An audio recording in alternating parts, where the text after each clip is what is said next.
जय हिंद sir. As for information, शहरात ज्या ज्या गँग्स ॲक्टिव्ह आहेत त्यापैकी काही सर पॉलिटिकल कनेक्शनवरती तर काही इंटरस्टेट कनेक्शनवरती अवलंबून आहे. Yes sir.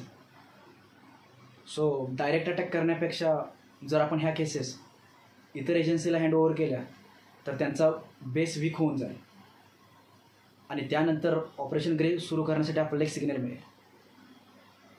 Yes sir. So this is the first step of operation grey. Yes sir.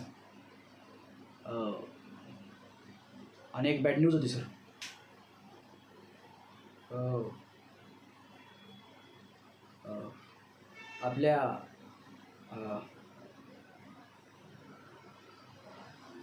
आपल्या ग्रुपमधील 2 ऑफिसरांचा सर एन्काउंटर झाला आहे. Yes sir. जय हिंद सर.